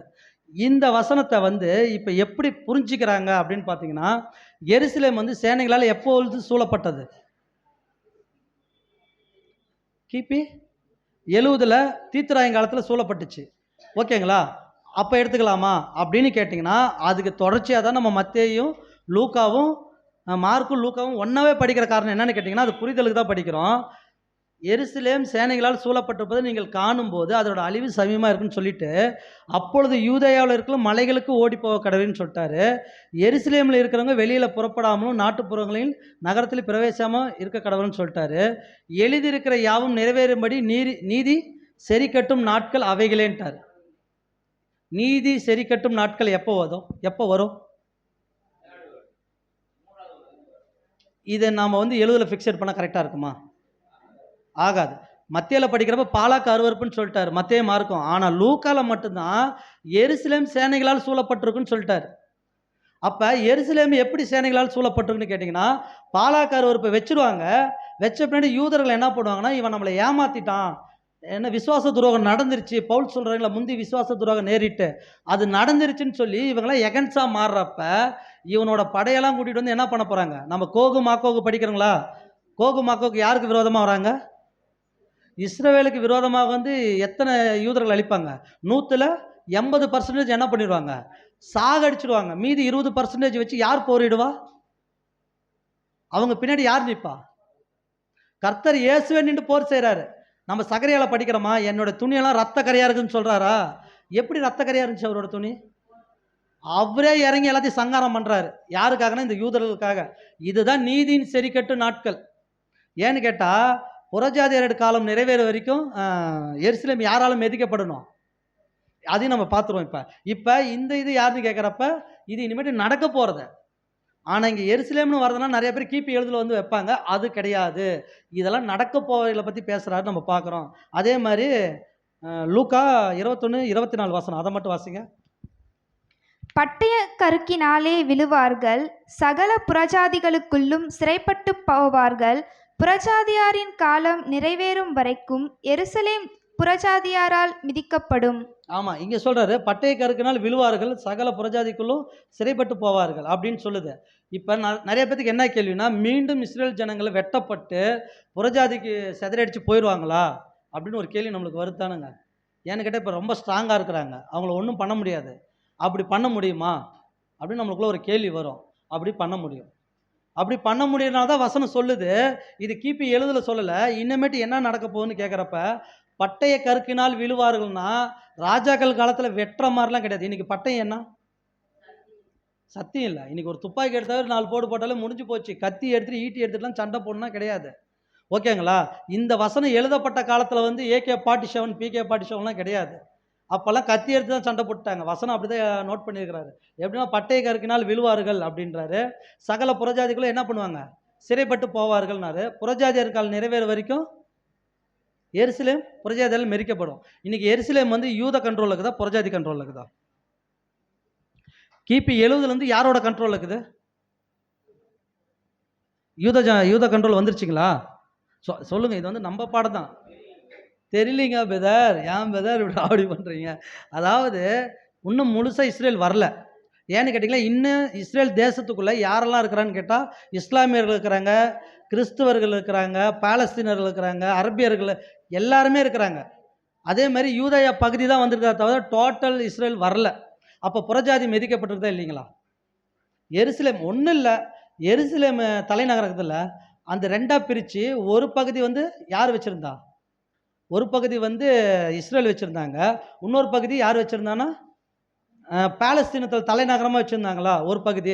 இப்போ தானே ட்ரம்ப்பு மாற்றி கொடுத்தாரு. இது வரைக்கும் அவர் தானே வச்சுருந்தாரு. ஆனால் இன்ன வரைக்கும் உலகம் அங்கீகரிக்கல தானே. உலகத்தில் இருக்கிறவங்க எல்லாருமே இன்னும் அங்கீகரிக்கல. அப்போ புறஜாதியார் காலம் நிறைவேற வரைக்கும் யார் மிதிக்கணும்? புறஜாதியார் மிதிக்கணும். அப்போ புறஜாதியார் காலம் முடிகிறப்ப யார் வரணும்? அந்த தேசத்தை மீண்டும் யார் எடுத்து கொடுக்கணும்? கிறிஸ்து தான் எடுத்து கொடுக்கணும். அப்போ புறஜாதியார் யாருன்னு கேட்குறப்ப, யூதர்கள் அல்லாத எல்லாருமே, இஸ்ரேல் அல்லாத எல்லாருமே புறஜாதிகள் தான், இஸ்ரேல் அல்லாதவர்கள். அப்படி பார்க்குறப்ப இது கடைசி காலத்தை பற்றி பேசிட்டாருன்னு பார்க்குறோம். மீண்டும் மத்தேயு 24ஆம் அதிகாரம் 13வது 24 23 ஸ்டார்ட் பண்ணுங்க. அப்பொழுது இதோ கிறிஸ்து எங்கே இருக்கிறார், அதோ அங்கே இருக்கிறார் என்று எவனாகிலும் சொன்னால் நம்பாதேயுங்கள். ஏனெனில் கள்ள கிறிஸ்துக்களும் கள்ள தீர்க்கதரிசிகளும் எழும்பி கூடுமானால் தெரிந்து கொள்ளப்பட்டவர்களையும் வஞ்சிக்கத்தக்கதாக பெரிய அடையாளங்களையும் அற்புதங்களையும் செய்வார்கள். இதோ முன்னதாக உங்களுக்கு அறிவித்திருக்கிறேன். ஆகையால் இதோ வனாந்தரத்தில் இருக்கிறார் என்று சொல்வார்களானால் புறப்படாதிருங்கள். இதோ அரைவட்டிற்குள் இருக்கிறார் என்று சொல்வார்களானால் நம்பாதிருங்கள். மின்னல் கிழக்கிலிருந்து தோன்றி மேற்கு வரைக்கும் பிரகாசிக்கிறது போல மனுஷகுமாரனுடைய வருகையும் இருக்கும். பிணம் எங்கேயோ அங்கே கழுகுகள் வந்து கூடும். இப்போ இன்னொரு விஷயம் மத்தியில் சொல்லிட்டாரு. என்ன சொல்கிறாருன்னா, முன்னதாக உங்களுக்கு அறிவிக்கிறேன். ஏன்னு கேட்குறப்ப, கிறிஸ்து வந்துட்டாரு, மேல் வீட்டார் அறையில் இருக்கிறான்னு சொன்னால் நம்பாதீங்க. ஏன் நம்பக்கூடாது அப்படின்னு கேட்டால், இவைகளெல்லாம் நடக்கும் பொழுது இந்த விஷயம் இப்போ நடக்குதுன்னு சொல்லி ஜனங்கள்கிட்ட என்ன சொல்கிறாங்கன்னா, இயேசு கிறிஸ்து வந்துட்டாரு, இல்லை வரப்போகிறாரு, அடுத்த மாதம் வரப்போகிறாரு, அடுத்த வருஷம் வரப்போகிறாரு அப்படின்னு சொல்லி யார் எழும்பியிருக்கிறா? கள்ள தீர்க்கதரிசி எழும்பியிருக்கிறாங்க. இப்போ எழும்பியிருக்கிறாங்களா இல்லைங்களா? இப்போ கூட ஏதோ ஒரு தேசத்தில் வந்து பேலை ஒருத்தர் கட்டிட்டு இருக்கிறாரு.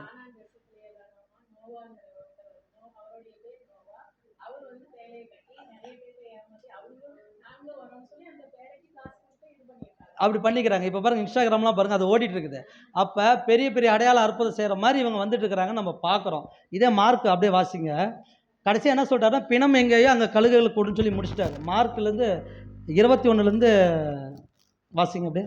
அப்பொழுது இதோ கிறிஸ்து இங்கே இருக்கிறார், அதோ அங்கே இருக்கிறார் என்று எவனாகிலும் சொன்னால் நம்பாதேயுங்கள். ஏனெனில் கள்ள கிறிஸ்துக்களும் கள்ள தீர்க்கதரிசிகளும் எழும்பி கூடுமானால் தெரிந்து கொள்ளப்பட்டவர்களையும் வஞ்சிக்கத்தக்கதாக அடையாளங்களையும் அற்புதங்களையும் செய்வார்கள். நீங்கள் போதும். இப்போ இந்த வசனம் வாட்சி பார்த்தீங்கன்னா ஒரே மாதிரியா உங்களுக்கு இருக்கும். அடுத்தது லூக்காக்குள்ளே கடந்து போயிடலாம். 17ஆம் அதிகாரம், லூக்கா 17 எடுத்துக்கோங்க. அதில் லூக்கா 17ஆம் அதிகாரம் 23, 24. ஏன்னு கேட்டிங்கன்னா, லூக்காவில் இதோட தொடர்ச்சி ஸ்டாப் ஆயிடுச்சு. இதுல தான் ஸ்டார்ட் ஆகும். இப்போ பாருங்க, படிங்க, அதில் புரியும் உங்களுக்கு. இதோ இங்கே என்றும் அதோ அங்கே என்றும் சிலர் உங்களிடத்தில் சொல்லுவார்கள், நீங்களோ போகாமலும் பின்தொடராமலும் இருங்கள்.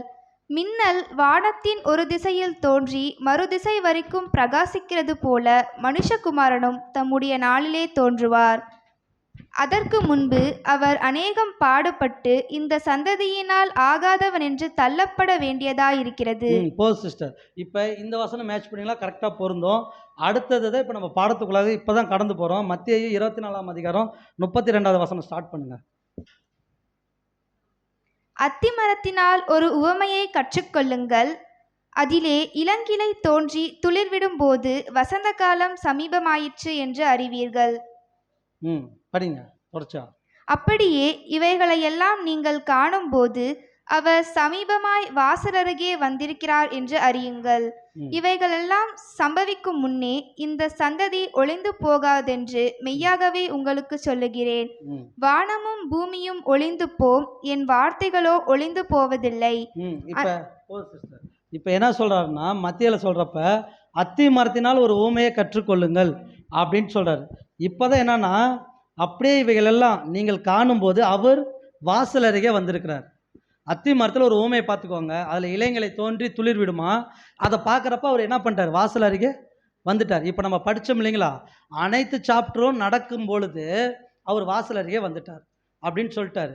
இப்போ இந்த வசனங்களை பார்க்குறப்ப இது இஸ்ரவேலுக்கு சொல்லப்படலை அப்படின்னு நம்ம எடுத்துக்கிட்டோம்னா, மீதி யாருக்கு சொல்லப்பட்டிருப்பார்? நம்ம யாரை வச்சு கண்டுபிடிக்கிறது? யார் நம்மளுக்கு அடையாளம்? நம்மளோட கேள்வி, இந்த அத்தி மரம் இஸ்ரவேலா இல்லைன்னா நம்ம யாரை வச்சு கண்டுபிடிக்கலாம்? உலகத்தை பார்த்து கண்டுபிடிச்சலாங்களா? யாரையோ ஒருத்தரை தானே இவர் மென்ஷன் பண்ணணும், அப்படி தானே புரியும் வேதம். இப்போ நம்ம இப்போ பரலோகத்துக்கு போகிற வழி யாரை பின்பற்றினா போகலாம்? இயேசு கிறிஸ்துவை. ஆனால் ஒருத்தர் சொல்கிறாரு, அப்படிலாம் இல்லை, எப்படிலாம் போயிடலாம். கரெக்டாக பொருந்துமா? அப்போ வழியும் சத்திய ஜீவனை எப்படி நம்ம புரிஞ்சிக்க முடியும்? இயேசுன்னு இருந்தால் தானே பரலோகம். அப்போ இந்த அத்திமரம் ஊமன்னு யாரையோ ஒருத்தர் தானே சொல்லியிருக்கணும், யாரையும் சொல்லலைங்க. ஒன்று இஸ்ரேல் மையமாக வச்சு சொன்னால் தான் இது புரியும், இல்லைனா உலகத்தை மையமாக வச்சு சொல்லணும், இல்லைனா கிறிஸ்தவர்களை மையமாக வச்சு சொல்லணும். ஆனால் எதுவுமே இங்கே மையம் இல்லை. ஆனால் நீங்கள் புரிஞ்சுக்கோங்கன்னா எப்படி புரிய முடியும் சொல்லுங்கள்? புரிய முடியுங்களா? முடியாது. அப்போ யாரையோ மென்ஷன் பண்ணுறாரு. அப்போ யூதர்கள் அப்போஸ்தலர்கள் யாரை பற்றி கேட்டாங்க அப்படின்னா, தேவாலயத்தை இடிக்கிறத பற்றியும் இது நடக்க போகிற சம்பவத்தையும் உலகத்தோட முடிவு வருகையும் இதை சொல்லுங்க அப்படின்னாரு. அப்போ இயேசு கிறிஸ்து யாரை தான் ஃபஸ்ட்டு மையம் வச்சுருக்கணும்? தேவாலயம் எங்கே இருக்குது? இஸ்ரேல். அப்போ இஸ்ரேவேலை தான் மையமாக வச்சுருக்கிறாரு. இஸ்ரேவேல் தான் மையம். எப்படி மையம்னு கேட்டிங்கன்னா, இயேசு பிறக்காதப்ப யார் தான் மையம்னா இஸ்ரேல் தான் மையம். பிறந்த பின்னாடியும் உலகத்துக்கு யார் தான் மையம்னா இஸ்ரேல் தான் மையம். ஏன்னு கேட்டிங்கன்னா, ரட்சிப்பு யார் மூலிமா வருது? யூதர்கள் மூலிமா தான் வருது. ஆனால் ஆண்டவர் எடுத்துமா சொல்லியிருக்கணும், ரட்சிப்பு இஸ்ரவேல் மூலிமா வருது, அப்படி தானே சொல்லியிருக்கணும். ஏன் யூதர்கள்னு சொல்கிறாரு?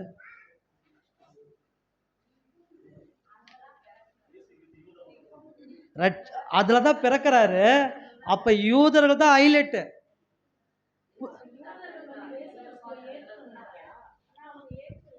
Correct sister. இப்போ தான் ஒரு கேள்வி வச்சுட்டாங்க, யூதர்களை அவர் ஏற்றுக்கணும், ஏன் ஏற்றுக்கல அப்படின்னு கேள்வி வச்சுட்டாங்க. ஒரு கேள்வி ஓகே, நெக்ஸ்ட் கேள்வி இருக்குதுங்களா? தட்சினுடைய மகனாகனால ஏற்றுக்கல, இதை கோட் ஷூட் போட்டு ரிலையன்ஸோட ஓனர் அம்பானி பையனாக தான் அவர் ஏற்றுருப்பார் அப்படின்னு. அந்த மாதிரி இப்போ என்ன கேள்வினா, சிஸ்டர் சொன்ன மாதிரி ஒரு கேள்வி. இப்போ நமக்கு என்னென்னா, ரட்சிப்பு யூதர்கள் வழியாக வருது. ஓகே, யூதர்கள் தான் மையம். இப்போ உங்கள் கேள்விக்கு நான் அப்புறம் ஆன்சர் சொல்லிடுறேன். இப்போ என்ன கேள்வினா, அப்போ யாரையோ பார்த்து சொல்லியிருக்கிறாருன்னா அது யூதர்கள் தான். யூதர்கள் பார்த்தா அத்தி மரம் அப்படின்னு சொல்லியிருக்கிறார், நம்ம பார்க்குறோம். அதே மாதிரி என்னன்னு சொல்கிறாருன்னா, இவைகள் சம்பவிக்கும் முன்னே இந்த சந்ததி ஒளிந்து போகாது என்றார். எந்த சந்ததி ஒளிந்து போகாது? ஒரு சந்ததி இருக்குது, அந்த சந்ததி ஒளிந்து போகாது. எந்த சந்ததி? சபை, கிறிஸ்துவே சந்ததி.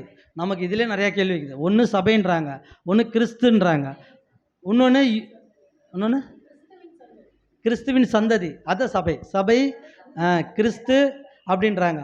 ஆனால் லிட்டரலாக நம்ம இதை எடுத்துக்கிட்டோம்னா இது யூதர்கள் தான். எப்படின்னு கேட்டிங்கன்னா, கிபி 70 35 தேசம் இல்லை, ஜனங்கள் இல்லை, எல்லாம் அழிச்சிட்டாங்க தானே. ஒரு இனமே அழிஞ்சிருச்சு தானே. மீண்டும் இப்போ எப்படி யூத ஜனம் வந்துருச்சு? ஹிட்லர் லட்சமாக கொண்டு போட்டான் தானே. மறுபடியும் எப்படி யூதன் வந்தான்? எல்லா இடத்துலையும் அடித்து துவம்சம் பண்ணி காய வச்சானுங்களா அவனுங்கள, மறுபடியும் எப்படி வந்தான்? நம்மளோட கேள்வி, எப்படி அவன் வந்தான்? ஆண்டவர் சொல்கிறாரு, நாம் சொல்லலை, ஆண்டவர் சொல்கிறாரு, இதெல்லாம் நடக்கிறதுக்கு முன்னாடி இந்த சந்ததி ஒழியாது. அப்போ இதெல்லாம் எப்போ நடக்கும்? இனிமேட்டு நடக்கும். 70லையோ 130லையோ ஹிட்லர் எவன் கொன்னாலுமே அந்த சந்ததி எவனாலையும் ஒன்றும் பண்ண முடியாது. அந்த சந்ததி ஒழிந்தே போகாது. ஏன்னு கேட்டால் அது தேவனால் தெரிந்து கொள்ளப்பட்ட சந்ததி. இப்போ புரியுதுங்களா? இது நம்ம சபைக்கு ஒப்புமைப்படுத்திக்கலாம், தப்பு இல்லை. சபைக்கும் ஒப்புமைப்படுத்தலாம், இயேசு கிறிஸ்துவோட வருகை வரைக்கும் நம்ம இருக்கிறோம் அப்படின்னு ஒப்புமைப்படுத்திக்கலாம், தப்பு கிடையாது. ஆனால் இது ஹைலைட்டாக என்ன சொல்கிறாருன்னா, எத்தனை பேர் வந்தாலும் யூதன் அழிய மாட்டான், இந்த சந்ததி ஒழியாது, ஏன்னா நான் வர வரைக்கும் இவன் இருப்பான். அதுதான் இந்த ஹைலைட், அது சொல்லிட்டாரு. அதே மாதிரி இன்னொரு விஷயம் என்னன்னு கேட்டிங்கன்னா, மறந்துருச்சு, டக்குன்னு மறந்துருச்சு மைண்ட்லேருந்து. சரி வாசிப்போம், மார்க்கு 13:28 வாசிங்க. அந்த ஒரு வசனம் வாசிங்க அப்படியே. அத்தி மரத்தினால் ஒரு ஓமையை கற்றுக்கொள்ளுங்கள். அதிலே இளங்கிளை தோன்றி துளிர்விடும்போது வசந்த காலம் சமீபமாயிற்று என்று அறிவீர்கள். இதில் பார்க்குறப்ப மார்க்கில் அதே தான் சொல்கிறாரு. மார்க்கில் எத்தனை வசனங்கள் வரைக்கும் நீங்கள் அதை செக் பண்ணிக்கலான்னு பார்த்தீங்கன்னா, மார்க்கு 28லிருந்து 31 வரைக்கும் வசனங்கள் நீங்கள் நோட் பண்ணிக்கோங்க. அதே பற்றி தான் பேசியிருக்கோம், அதனால் நம்ம ஸ்கிப் ஆகி வேலைக்கு போயிடலாம். அதேமாதிரி லூக்கா வாசிங்க. லூக்கா 21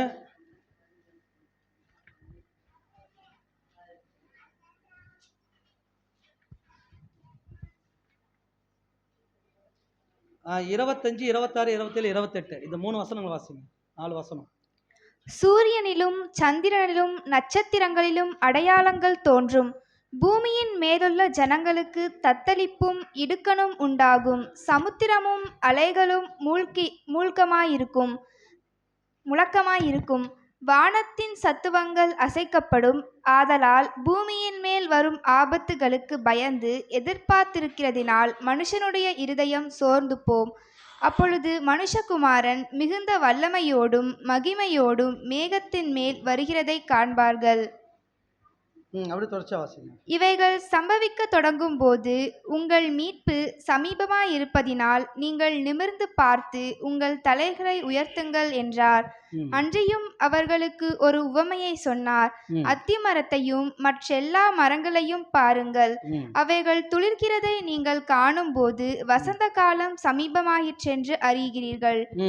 அப்படி அந்த வசனம் அப்படி டிஸ்பிளே போடுங்க. இப்போ என்னன்னா, இதுக்கு முன்னாடி படித்த வசனம் வந்து பார்த்தீங்கன்னா, வானத்தில் நட்சத்திரங்கள் இதெல்லாம் காணும் அப்படின்னாரு. அப்போ என்னென்னா, என்னுடைய வருகை இருக்குனார், இயேசு கிறிஸ்துவோட வருகை இருக்கும், அப்பொழுது உங்கள் தலைகளை நிமிர்த்துங்கள்னாரு.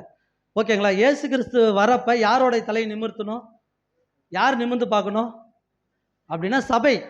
ஏன்னா சிஸ்டர் சொன்ன மாதிரி யூதர்கள் தான் இன்னும் ஏற்றுக்கலையே அப்படின்னு பார்க்குறப்ப இப்போ தான் அந்த கேள்விக்கு வரும். யூதர்கள் எப்போ ஏற்றுக்குவாங்கன்னு கேட்டிங்கன்னா, தானியேல் அதுக்கு விளக்கம் கொடுத்துருக்கிறாரு. உங்கள் ஜனத்தின் மேலும் உங்கள் தேசத்தின் மேலும் எத்தனை வாரங்கள் குறிக்கப்பட்டது? 70 வாரங்கள் குறிக்கப்பட்டது.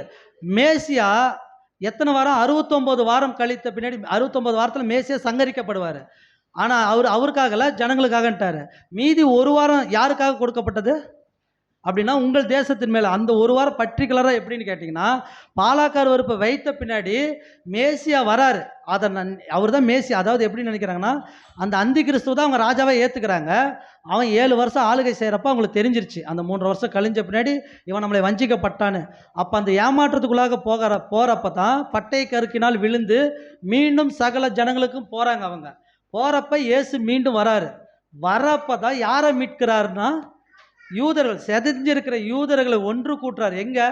மீண்டும் செதிஞ்சு போன இஸ்ரேல் தேசத்தை ஒன்று கூட்டி, இப்போ எப்படி யூதயாவாக இருக்குது, அது வந்து இஸ்ரவேலாக மாற்ற போகிறார். மாத்திரத்துக்கு தான் அப்போ தான் யார் ஏற்றுக்குவாங்கன்னா யூதம் ஏற்றுக்குவான். அது வரைக்கும் யூதம் ஏற்றுக்க மாட்டான். ஏன்னா தானியேல் சொன்னது என்னன்னு கேட்டிங்கன்னா, 70 வாரம் முடிஞ்சாதான் அவன் ஏற்றுக்குவான். 70 வாரம் முடிகிற வரைக்கும் யூதம் ஏற்றுக்க மாட்டான். ஏன்னு கேட்டால் அவனுக்கு அங்கேயே தீர்க்கதரிசனம் கொடுக்கப்பட்டுச்சு. மேசியான்னு சொன்னாலே அவன் நம்ப மாட்டான். அதனால தான் இயேசு கிறிஸ்து ஃபஸ்ட்டு வரைக்கும் ஏற்றுக்கலை. ஏன் ஏற்றுக்கலை அப்படின்னு ஒரு கேள்வி வச்சிங்கன்னா, இயேசு கிறிஸ்து பிறப்பு பற்றி பண்டிகையாக சொல்லப்பட்டது. நம்ம சொன்னோம்ல 7 பண்டிகை, அதில் ஒவ்வொரு பண்டிகையும் இயேசு கிறிஸ்துவை பற்றி பேசியிருக்குது. இந்த சுக்கோத்து பண்டிகை, கூடார பண்டிகை கேள்விப்பட்டிருப்போம். இந்த கூடார பண்டிகை எதை வச்சு மையமாக படிச்சுன்னா இயேசு கிறிஸ்துவோட பிறப்பை வச்சு தான் போட்டிருக்குது.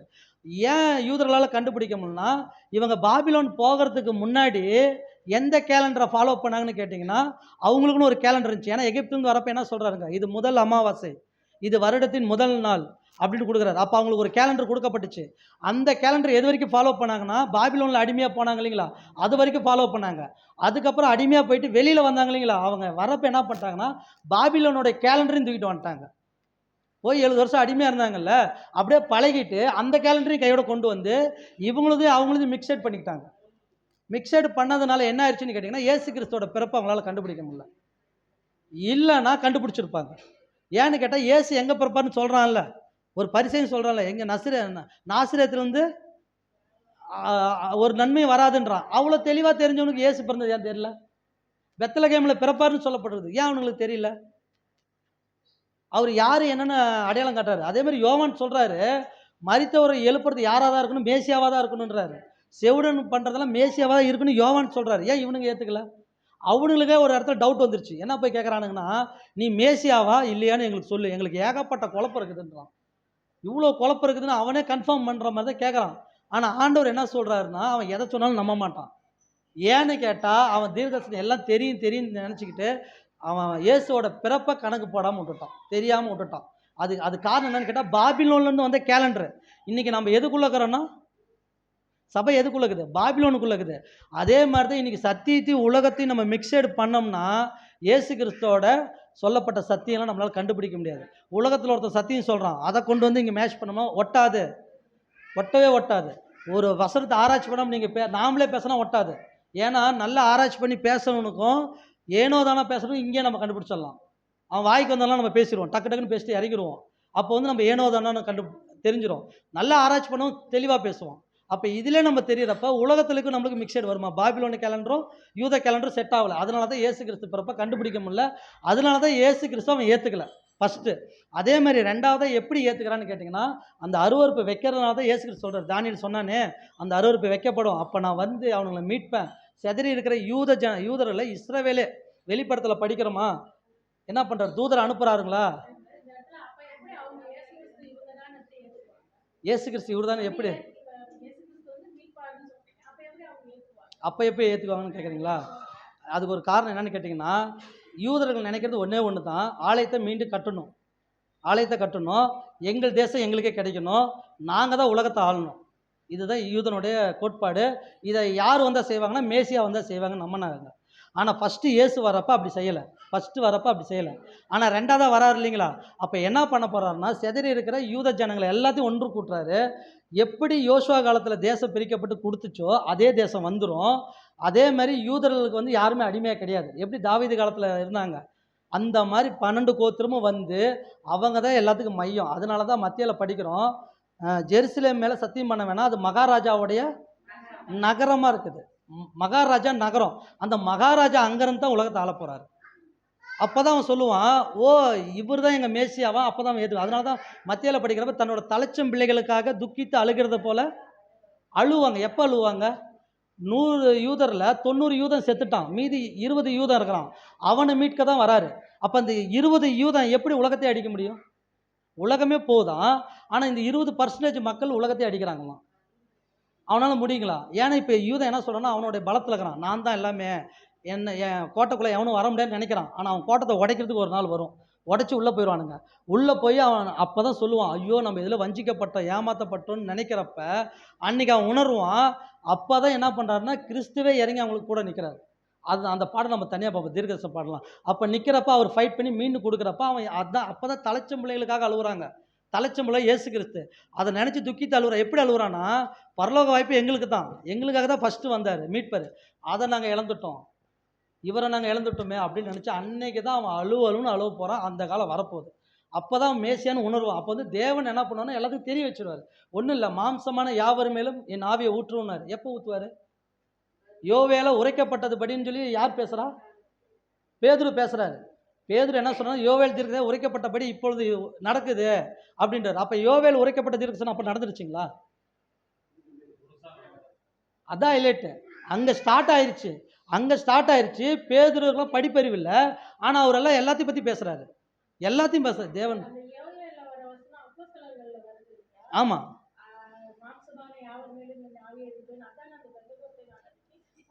ஊற்றப்பட்டுச்சு. அது முடியல. அதாவது ஆரம்பம்னு ஒன்று இருக்குது, முடிவுன்னு ஒன்று இருக்குது. ஆரம்பம் தான் அங்கே ஸ்டார்ட் ஆச்சு. சபை எங்கேருந்து கட்டப்படுதுன்னு நீங்கள் எடுத்தீங்கன்னா புரிஞ்சுக்கலாம். அந்த பெந்தகோஸ்துனால ஆவி கொடுக்கப்படுது, சபை ஸ்டார்ட் ஆகுது.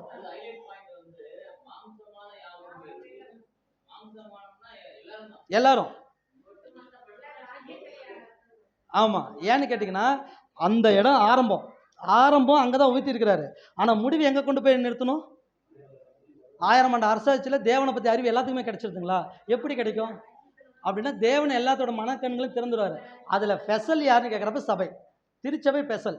திருச்சபைக்கு தான் ஃபஸ்ட்டு கொடுத்துருக்கிறாரு அந்த அறிவு. அந்த அறிவில் தான் இப்போ போயிட்டுருக்குறோம். இந்த அறிவு எதுக்கு போகணும்? உலகத்துக்கு, யூதத்துக்கு, எல்லாத்துக்கும் வந்துடும். அப்போ தான் ஒரு மேசியான்னு ஏற்றுக்குவாங்க அந்த டைம் தான். ஆனால் இந்த டைமில் யூதம் ஏற்றுக்க மாட்டான். ஏன்னு கேட்டிங்கன்னா, நம்ம எல்லோரும் என்ன நினச்சிக்கிறாங்கன்னா, ஒரு சில பேர் எப்படி போதிக்கிறாங்கன்னா, ரட்சிப்பு முதல்ல யூதருக்கு தான் அப்படின்னு நினைக்கிறோம் ஃபஸ்ட்டு. ஆனால் அந்த வாய்ப்பை இழந்ததுனால தான் ஒருத்தர் கேட்குறாங்க, பிள்ளைகளோட அப்பத்தை நாய்கள் தின்னுமே அப்படின்னு கேட்குறாங்க. அவங்க இழந்த ரட்சிப்பு நம்மளுக்கு வந்துருச்சு. நம்ம தான் வானத்தின் ஸ்டாராக மாறுறோம். அப்போ அப்போஸ்தலர் பவுல் சொல்லுவார், கிறிஸ்துக்குள்ளார கிரேக்கனும் இல்லை, யூதனும் இல்லை, யாருமே இல்லை. இன்றைக்கி யூத ஜனங்களும் ஒரு கூட்டத்தில் இருக்கிறாங்க, கிரேக்கரும் இருக்கிறாங்க, நம்மளும் இருக்கிறோம். எல்லாரும் மிக்சடு பண்ணி தான் சபை. ஆனால் பர்டிகுலராக லாஸ்ட்டு ரட்சிப்பு யூதன் வழியாக தான் வருன்றாரு. இந்த யூதனை மீட்டெடுக்கிறப்ப தான் இந்த 20 பேரை வச்சு உலகத்தை அடித்தாங்க இல்லைங்களா? அப்போ தான் உலகமே நினைக்கும், என்னடா இவனுங்க இப்படி ஜெயிச்சிட்டானுங்களே, அப்போ இவனுங்களோட தேவன் உண்மை உள்ளவர் அப்படின்னு இந்த உலகத்தில் இருக்கிற எல்லாரும் அவன்கிட்ட போய் சரணடைகிறப்ப தான் அவன் தான் உலகத்தில் மையமாக இருப்பான். அப்போ தான் யூதனுக்கு புரியும், நம்ம மேசியா உண்மை, இவர் தான் மேசியான்னு அப்போ புரிஞ்சுக்குவான். ஓகேங்களா? இப்போ அந்த டவுட்டு கிளியருங்களா? இதெல்லாம் இனிமேட்டு நடக்க போகிற காலங்கள் நம்ம பார்க்குறோம். அதே மாதிரி இப்போ என்ன சொன்னோன்னா, அத்தி மரத்தினால் ஒரு ஊமை கற்றுக்கொள்ளுங்கன்னு சொன்னார். ஓகேங்களா? அதில் என்ன சொன்னா, இளங்கிளை தோன்றி துளிர் விடும்போது, இந்த வசனத்தில் நம்மளுக்கு என்ன தோணுதுன்னா, முதல்ல ஒரு அத்தி மரம், அதில் இளங்கிளை துளிர் அப்படின்றாரு. இப்போ நாம் முன்ன பாடத்தில் எடுத்த மாதிரி தான் அத்தி பழங்கள் யாருன்னு சொன்னோம்? யூதர்கள். வசனமே அதுக்கு எவிடன்ஸ் இருந்துச்சு. அத்தி பழம்னா யூதர்கள் தான். ஆனால் மரம் மட்டும்தான் பிரதர் இடிக்குது அப்படின்னு நம்ம ஒரு கேள்வி வச்சோம். இப்போ இந்த இடத்துல உங்களுக்கு மரம் எனக்கு டவுட் ஆகுதுன்னா நீங்கள் கேள்வி கேட்கலாம், மரம் எப்படி செட் ஆகும் அப்படின்னு உங்களுக்கு தோணுச்சுன்னா நீங்கள் கேள்வி கேளுங்க, அதுக்கு ஆன்சர் நான் சொல்லிடுறேன். டைம் கம்மியாகிறனால டக்குன்னு சொல்லி முடிச்சிடலாம். மரம்ன்றது யூதர்கள் வராதுன்னு உங்களுக்கு டவுட்டாக இருக்குதா? ஏன்னா இப்போ சகோதரர் கூட ஒரு வார்த்தை எம்சியில் சொன்னார், என்னென்னா நான் வந்து என்ன திராட்சை கொடியாக இருக்கிறேன், நீங்கள் கொடி அப்படின்னாரு.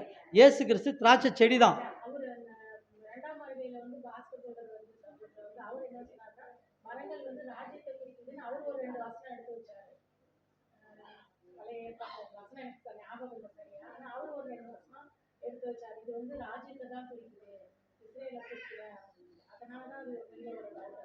ஓ, அந்த அத்திமரம் வந்து ராஜ்யம்,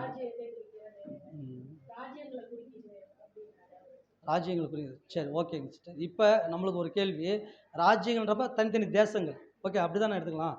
இப்போ இந்தியான்றது ஒரு தனி ராஜ்யம், ஓகேங்களா? இன்றைக்கி இஸ்ரேல்னு ஒரு தனி ராஜ்யம் இருக்குதா இல்லைங்களா? இருக்குது. ஆனால் நம்ம எது நினச்சோன்னா 1000 ஆண்டு அரசாட்சி ராஜ்யத்தை அப்படி தான் நம்ம மைண்டில் இருக்கோம். ஆனால் நீங்கள் அப்படி தனிப்பட்ட ராஜ்யம்னு எடுத்திங்கன்னா, இன்றைக்கி ராஜ்யம்னு ஒன்று இருக்குது, யூதயா இஸ்ரேல் தேசம் ராஜ்யமாகவே இருக்குது. ஆனால் இன்னொரு இடத்துல நம்ம வசனம் கோடிட்டு காட்டோம், அந்த கண்கள் திறந்தவொடனே யாரை காண்கிறாய் அப்படின்னா மரங்களை போல பார்க்குறோம், அது மனிதர்கள். ஓகேங்களா? அப்போ அந்த வசனத்தை வச்சு தான் நம்ம இங்கே ஒப்புமை பண்ணுறோம். அதே மாதிரி அத்தி மரத்தில் தான் என்ன வரும்னு கேட்குறப்ப அத்தி பழம் வரும். ஒரு இடத்துல சொல்கிறார், அத்தி பழத்தில் வேறு பழம் வருமானு பவுல்லாம் எழுதுறாரு. இயேசு கிறிஸ்தே சொல்கிறாரு, அதில் முள் வருமா இல்லை மற்ற பழங்கள் கொடுக்குமானா கொடுக்காது. அத்தி மரத்தில் என்ன தான் வரணும்? அத்தி பழங்கள் தான் வரணும். அப்போ அத்தி பழங்கள் யூதராகிறப்ப அப்போ அத்தி மரம் யாராவா இருக்கணும்? இயேசு கிறிஸ்தா மக்கள். கெட்ட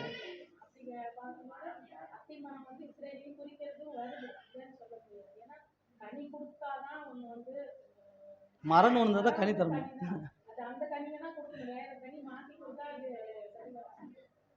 அப்போ அது அப்போ என்ன ஒரு கேள்வின்னு கேட்டிங்கன்னா, நம்ம முன்னாடி சொன்னதை இப்பயும் சொல்கிறோம், கிபி 135 தேசம் அழிக்கப்பட்டிருந்தா, யூதர்கள் வராமல் இருந்தா, இந்த தீர்க்கதரிசனம் எங்கே வச்சு பொருந்தி பார்க்கலான்னு கேட்குறேன். புரியுதுங்களா நான் கேட்குற கேள்வி? 35 யூதமே அழிஞ்சிருச்சு, இல்லை கிடையாது. அப்போ இந்த தீர்க்கதரிசனம் யாரை வச்சு பார்க்கலாம்? கிறிஸ்துவனா கிறிஸ்து தான் கண்ணுக்கு தெரியாம இருக்கிறேன். உலகத்தை வச்சு பார்த்தா செட் ஆகுங்களா? அப்போ யாரை வச்சு பார்க்கணும்? அப்போ யாரையோ வச்சாதான் அது புரியும், யாரையும் வைக்கலாம் புரியாது. அதை தான் நம்ம இங்கே மென்ஷன் பண்ணுற. என்ன ரீசன்னா, இஸ்ரவேல்னு ஒன்று இல்லைன்னா இந்த தீர்க்கதரிசனம் நம்மளுக்கு ஒன்றுமே புரியாது.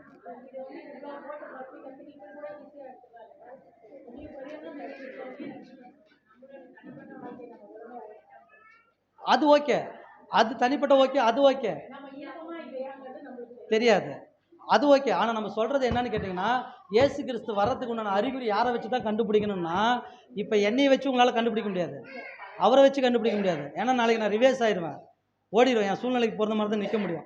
ஆனால் எதை வச்சு கண்டுபிடிக்கலாம் கன்ஃபார்மானா, தேவனுடைய வார்த்தை எந்த இடத்துல பவர்ஃபுல்லாக இருக்குதோ அதை வச்சு தான் கண்டுபிடிக்கும். அப்படி பவர்ஃபுல்லாக இருக்கிற இடம் தான் அந்த இடம் நம்ம சொல்கிறோம். ஏன்னு கேட்டிங்கன்னா, சாலமோன் தேவாலயம் கட்டுறப்ப என்ன சொல்கிறாரு தேவன், இந்த இடத்துல எப்படி இருப்பேன்னா நித்தியமாக இந்த இடத்துல நான் வாசம் பண்ணுவேன்னாரு. ஆனால் தேவாலயம் தீட்டான பின்னாடி அவர் கிளம்பி போயிட்டாருங்களா? அப்போ அதான் அப்போ என்ன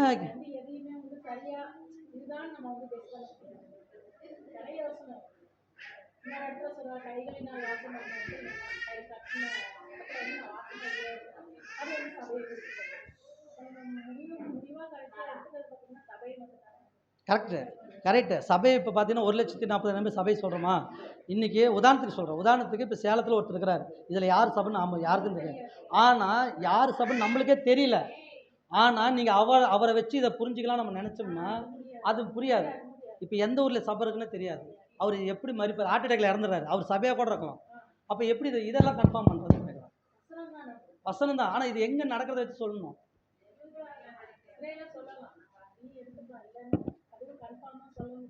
இல்லை சிஸ்டர், நான் கேட்குற கேள்வி ஒன்று, பாலாக் அருவருப்பை பற்றி பேசிட்டாரு. இப்போ பாலாக் அருவருப்பு எங்கே இருக்கிறத வச்சு கண்டுபிடிச்சிக்கலாம்னு நான் கேட்குறேன்.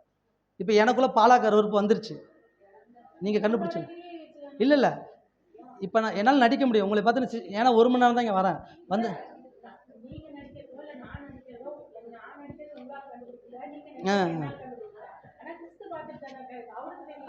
இப்போ நீங்கள் சொல்லப்பட்ட வசனங்கள் எல்லாம் சீஷர்களுக்கு, சீஷர்னா சபைக்கு சொல்லிட்டு வராரு. இப்போ சபை எதை வச்சு முழிச்சிட்டு இருக்கணும்னா இதெல்லாம் பார்த்து முழிச்சிக்கிட்டு இருக்கணும், புரியுதுங்களா? நான் எப்போ வரும்னு உங்களுக்கு தெரியாதுன்ட்டாரு. அப்போ நான் வர்றதுக்கு அறிகுறி உங்களுக்கு சொல்கிறேன், நீங்கள் முழிச்சிக்கிட்டே இருங்க, தூங்கிடாதீங்கன்றாரு.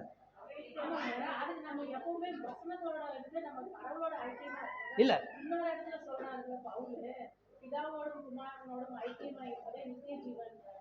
அந்த ஐக்கியம் தான் சிஸ்டர், இல்லை கரெக்டா, அந்த ஐக்கியம் தான். இது புரிதல் கொடுத்தா தான் உங்களுக்கு ஐக்கியம் இருக்குன்றேன். இப்போ உங்களுக்கு வசனம் புரிதல் இருந்தால் தானே ஐக்கியம்.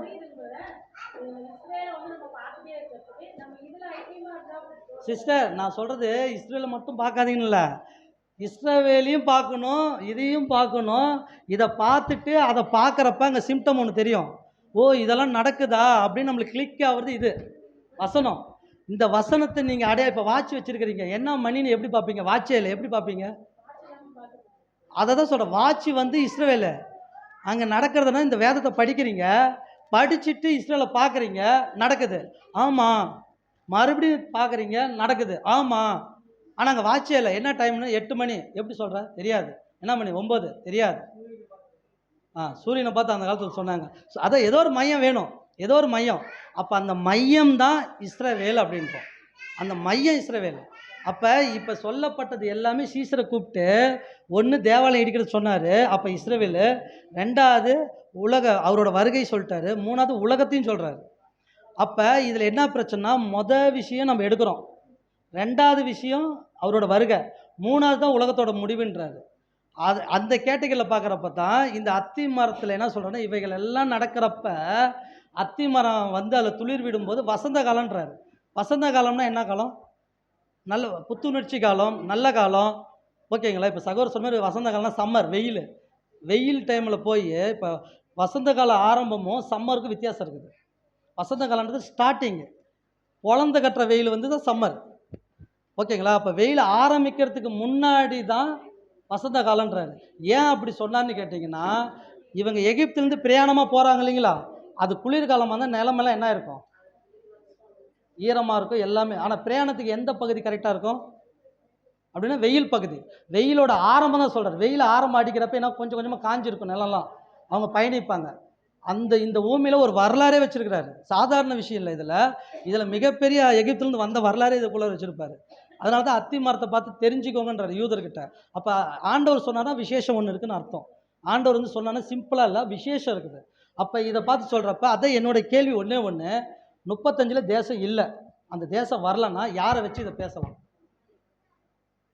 வாட்ச் யாரை வச்சு பேச முடியாது. அப்போ ஏதோ ஒரு டைம், ஏதோ ஒரு மையம் இருக்கணும். அந்த மையம் தான் அந்த அத்தி மரம்னு சொல்கிறோம். ஓகேங்களா? இப்போ அதில் பார்த்துக்கோங்க, துளிர் விடும்போது வசந்த காலம் சமயமாயிருச்சு அப்படின்னாரு.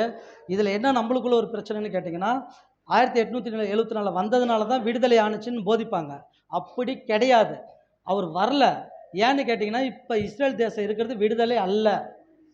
ஏன்னா இது உருவாயிருச்சு. இதில் அப்புறம் நடக்க போகிற விஷயம் தான் இது. அந்த அருவருப்பு, பஞ்சங்கள், கொள்ளை நோயெல்லாம் இன்னுமேட்டு தான் சொல்கிறாரா தவிர, அப்போ முடிவு இன்னும் வரல, ஆரம்பம் தான் வந்திருக்குன்றோம். ஏன்னு கேட்டால் தானியேல் சொன்ன அந்த ஒரு வாரம் இவங்களுக்கு இன்னும் நடக்கலை, யூதர்களுக்கு நடக்கலை விசேஷமாக. அதை தான் இவர் சொல்கிறார். அருவருப்புன்றது தானியேல் சொல்லியிருக்கிறானே, அந்த காலப்பகுதி இன்னும் வரல, அது வரப்போ யூதேயர்களும் மலைகளுக்கு ஓடிப்போங்க அப்படின்னு சொல்கிறோன்னா அது வரக்கூடிய காலம் அப்படின்றாரு. கிளியருங்களா? ஓகே. இப்போ இந்த அத்தி மரத்தை பார்த்துட்டோம். இதில் என்ன சொல்கிறேன்னா, துளிர் விடும்போது வசந்த காலம் சமயமாக இருக்கும் அப்படின்னாரு. இது வசந்த காலம் யாருக்கு பொருந்துன்னு கேட்குறப்ப அது இஸ்ரேலுக்கு 1, 2வது சபைக்கு, 3வது உலகத்துக்கு. ஏன்னு கேட்குறப்ப இஸ்ரேலோட ரட்சிப்பும் வந்துடும், அடுத்தது சபையோட முடிவும் வந்துடுது, அதோட உலகத்தோட ஆசீர்வாதமும் வந்துடுது. இதெல்லாம் நடக்கிறப்ப எல்லாத்துக்கும் ஒரு ஆசீர்வாதமான காலம் தான் அது அப்படின்னு சொல்லி தான் ஆண்டவராக இயேசு கிறிஸ்து இந்த பூமியை சொல்லியிருக்கிறாரு.